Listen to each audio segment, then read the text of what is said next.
Thank you. Thank you, Natan Sharansky. You speak, Natan, of great leaders. You, Natan Sharansky, are a great leader of the Jewish people.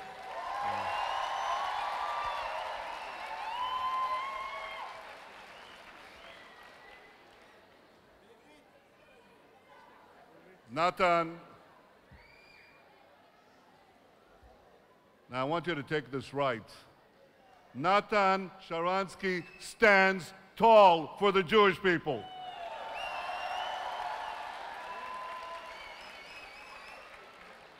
When he spoke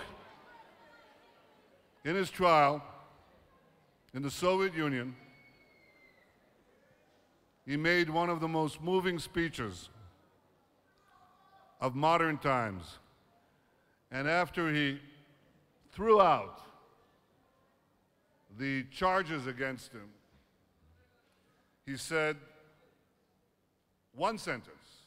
He said, as he was going to be taken to a Russian prison, he said, "Next year in Jerusalem."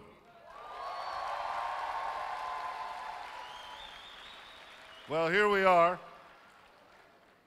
this year in Jerusalem with all of you of Masa. And you've come here from so many countries, from Russia, from the Ukraine, from the United States of America, from France, from Great Britain. And I want to tell you that no matter how many countries you came from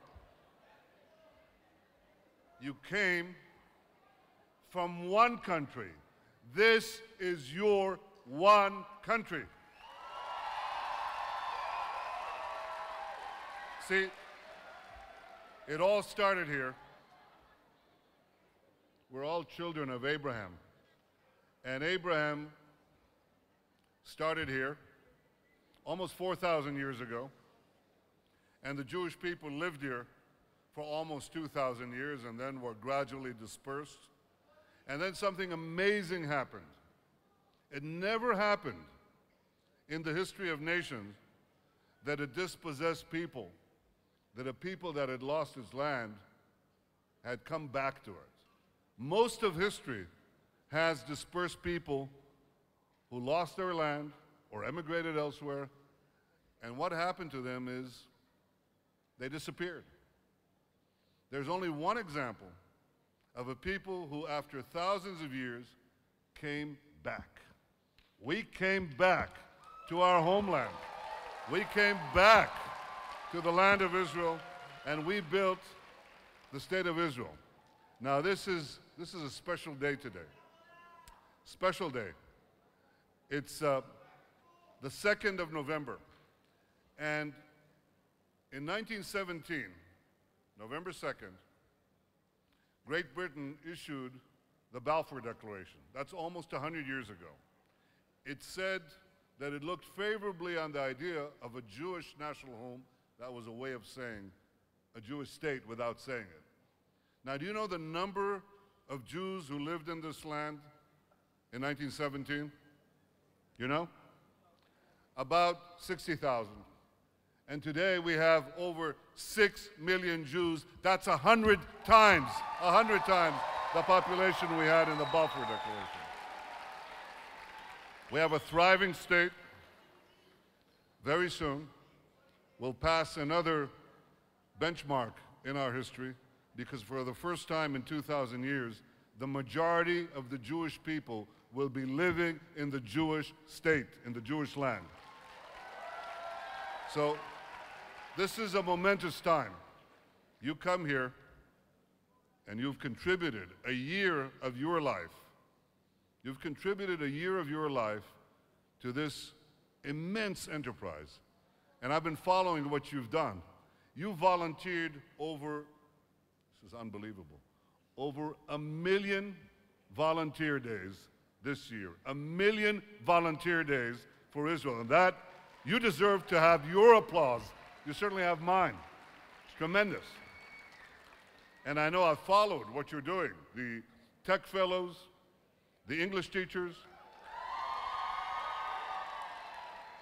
What about Spanish teachers? We have them? We should.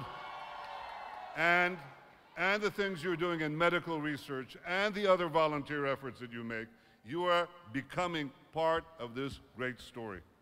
Israel is an amazing story. I think it's an amazing story for mankind, but I think especially it's an amazing story for young Jews. I think you've gotten to know the real Israel. You've gotten to know the truth behind the headlines. You've gotten to know the facts that we are a democracy, that we are a people that want peace, that we are a people that create the future. We embrace our past as we embrace the future. And that future includes you. I want to thank you for coming here, for making Israel stronger, making yourself stronger. But I also want you to go back and remember that I have one request for you. Two. The first request is that you stand up for Israel, that you defend the truth. Don't be afraid to do that.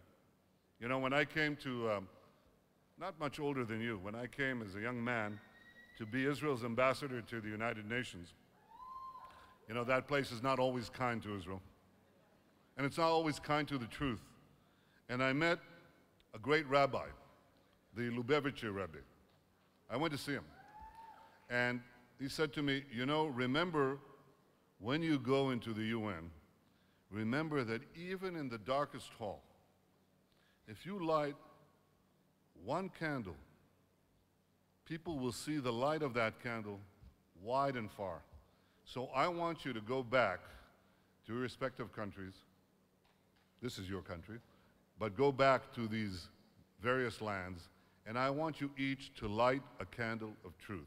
I want you to stand up for Israel and stand up for the truth, because you have been part of that truth.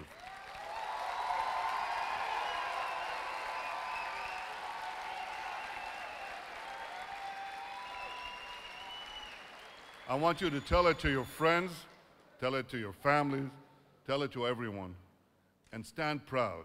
Stand up proud. Be proud of your Jewish heritage. Be proud of the Jewish state, and speak the truth. And the second thing I want you to do is, after you've been there for a while and you contemplate your future, guess what? I want you to come back.